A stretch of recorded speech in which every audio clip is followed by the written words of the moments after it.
आप देख रहे हैं लाइव इंडिया हर पल। नमस्कार, आप देख रहे हैं लाइव इंडिया हर पल। मैं हूं आपके साथ रेखा मिश्रा। बांकीपुर में वोटिंग परसेंटेज ने सबको हैरान और परेशान कर दिया है और यह सोचने पे मजबूर कर दिया है कि आखिर इतना कम वोटिंग परसेंटेज किसके लिए नुकसानदेह होगा और किसके लिए फायदेमंद होगा। बीजेपी, जनसुराज, आरजेडी और साथ ही निर्दलीय भी हैं, लेकिन तीन जो महत्वपूर्ण पार्टियां हैं वह बीजेपी है, आरजेडी है और साथ ही जनसुराज है। अब किसकी प्रतिष्ठा दांव पर है ये तो आने वाला वक्त तय करेगा, लेकिन बांकीपुर विधानसभा उपचुनाव की अगर हम लोग बात करें तो चुनाव आयोग की ओर से जो आखिरी आंकड़े जारी किए गए शाम 6 बजे के बाद वह थे 34.30%। यानी कि देश में अन्य भी कई सीटों पर उपचुनाव हुआ, लेकिन सबसे कम वोटिंग परसेंटेज बांकीपुर का रहा। ऐसे में सबसे बड़ा सवाल है कि इससे खतरा किसके लिए है, प्रशांत किशोर, बीजेपी या आरजेडी।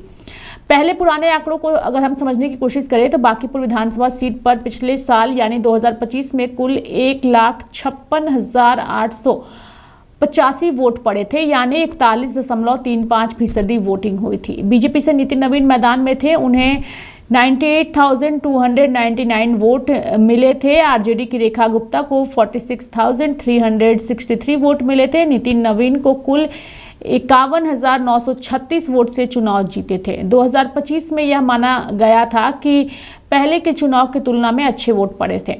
2020 की बात करें तो 2020 के बिहार विधानसभा चुनाव में बांकीपुर में 35.91% वोटिंग हुई थी, यानी कि कुल 1,40,683 वोट पड़े थे। 2015 की बात करें तो बांकीपुर में 40.24% मतदान हुआ था और उस वक्त 1,44,152 वोट पड़े थे।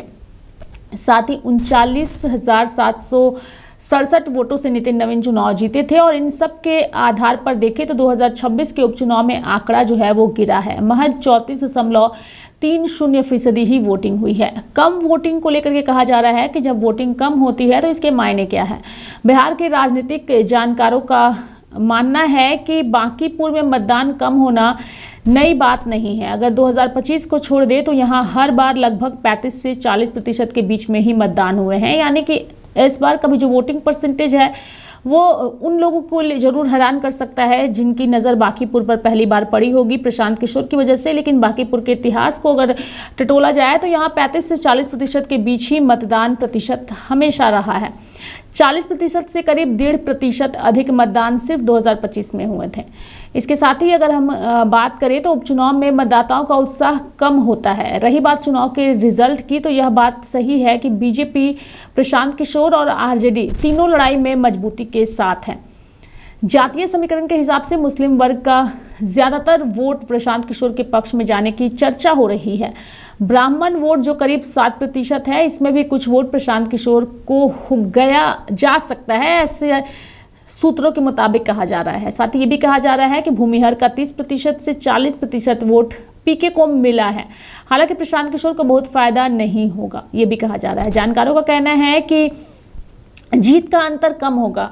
सेकंड और थर्ड कौन होगा यह कहना मुश्किल है, क्योंकि आरजेडी से तेजस्वी यादव ने भी अंतिम समय में दम लगाया। अगर आरजेडी के कुछ वोट को 10 या 20% काट भी देते हैं तो भी प्रशांत किशोर को बहुत बड़ा फायदा नहीं मिलने वाला है। इस विधानसभा सीट पर 1 साल से भी कम अंतराल पर उपचुनाव हुआ, ऐसे में मतदाताओं के लिए बहुत आकर्षण नहीं रहा। दूसरी बात यह कि इस सीट पर किसी के भी जीतने से बिहार में सरकार की स्थिति पर कोई असर नहीं पड़ने जा रहा। अगर सरकार की सेहत पर कोई असर पड़ता है तो मतदाताओं का रुझान बढ़ता है। बांकीपुर विधानसभा सीट पर पारंपरिक रूप से कम मतदान होता है। 2010 के बिहार विधानसभा चुनाव में इस सीट पर 37% मतदान हुआ था। 2015 में 40.3% मतदान हुआ था और 2020 के विधानसभा चुनाव में 36.9% और 2025 के विधानसभा चुनाव में 41.35% मतदान हुआ था। लेकिन हर बार बीजेपी की जीत हुई, भले मतदान कुछ फीसदी कम हुए या बढ़े। ऐसे में 1 साल के बाद चुनाव में 7% मतदान कम होना चौंकाता नहीं है। लेकिन 2010 से लेकर 2025 तक के वोटर टर्नआउट में 7% की गिरावट नहीं आई है। लेकिन पिछले 20 सालों के बिहार विधानसभा चुनाव में मतदान प्रतिशत बढ़ने का ट्रेंड है और 2015 को छोड़कर हर बार एनडीए की जीत हुई है। 2015 में नीतीश कुमार ने आरजेडी के साथ गठबंधन कर लिया था। अक्टूबर 2005 के बिहार विधानसभा चुनाव में 45.9% मतदान हुआ। पहली बार नीतीश कुमार के नेतृत्व में अपने दम पर एनडीए की सरकार बनी थी और 2010 के बिहार विधानसभा चुनाव में 52.7% मतदान हुआ और नीतीश कुमार की बम्पर वापसी हुई। 2015 के विधानसभा चुनाव नीतीश कुमार ने आरजेडी से हाथ मिला लिया था और जीत इसी गठबंधन को मिली। 2020 के बिहार विधानसभा चुनाव में 58.7% मतदान हुआ और एनडीए की जीत हुई। 2025 के बिहार विधानसभा चुनाव में 66.4% मतदान हुआ और फिर से एनडीए को जीत मिली। ऐसे में बांकीपुर में 7% मतदान कम होना इस ट्रेंड से थोड़ा अलग दिखता है, लेकिन इस सीट पर 2010 से 2025 तक के ट्रेंड को देखें तो 4 से 5% की बढ़ोतरी और गिरावट हुई है, लेकिन जीत बीजेपी को ही मिली है। लेकिन बांकीपुर में इस बार मामला थोड़ा अलग है। दरअसल बांकीपुर में स्वर्ण वोटर अच्छी खासी तादाद में हैं, उनमें भी कायस्थ बहुसंख्यक हैं। बीजेपी के उम्मीदवार नीरज कुमार सिन्हा कायस्थ हैं, जबकि प्रशांत किशोर ब्राह्मण जाति से ताल्लुक रखते हैं। ऐसे में कहा जा रहा है कि प्रशांत किशोर बीजेपी के वोट बैंक में भी सेंध लगा सकते हैं।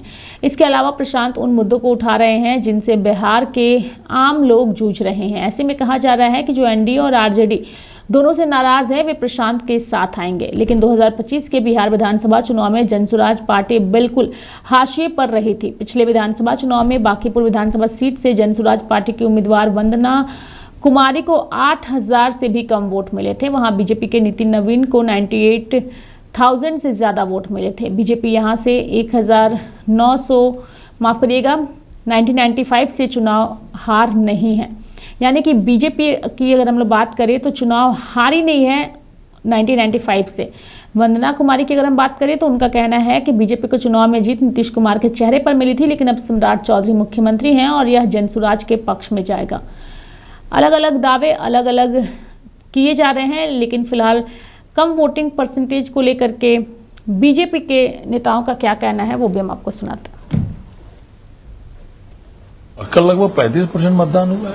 इतनी बारिश के बाद भी वोटर निकले, मतदान किया और भारतीय जनता पार्टी वहां जीतने वाली है। नहीं, बांकीपुर विधानसभा चुनाव का ट्रैक रिकॉर्ड रहा है। पहले भी वोटिंग लगभग इतना ही रहता था। बांकीपुर की जनता को धन्यवाद देते हैं, आभार प्रकट करते हैं कि बांकीपुर की जनता ने फिर से एक बार और बढ़ चढ़कर भारतीय जनता पार्टी के उम्मीदवार नीरज सिन्हा जी के लिए मतदान किया और 3 अगस्त सारे विरोधियों का जमानत होगा जब्त, सूर्य होगा अस्त। जो लोग शोर बहुत मचा रहे थे उनको जनता ने करारा जवाब दे दिया और भारतीय जनता पार्टी के राष्ट्रीय अध्यक्ष आदरणीय श्री नितिन नवीन जी को बहुत बड़ा तोहफा बांकीपुर की जनता देने जा रही है। ये सारे लोग जो प्रोपगंडा कर रहे हैं, जो नौटंकी कर रहे हैं, उनको 3 अगस्त को पता चल जाएगा कि लोकतंत्र में जनता मालिक होती है और जनता जनार्दन ने अपना फैसला सुना दिया। ईवीएम में बंद हो गया। बीजेपी की प्रचंड जीत बांकीपुर विधानसभा चुनाव में होने जा रही है। और कल लगभग 35% मतदान हुआ है। इतनी बारिश के बाद भी वोटर निकले, मतदान किया और भारतीय जनता पार्टी। तो मेरे साथ फिलहाल अभी के लिए इस खबर में इतना ही। आप देखते रहिए लाइव इंडिया हर पल। नमस्कार।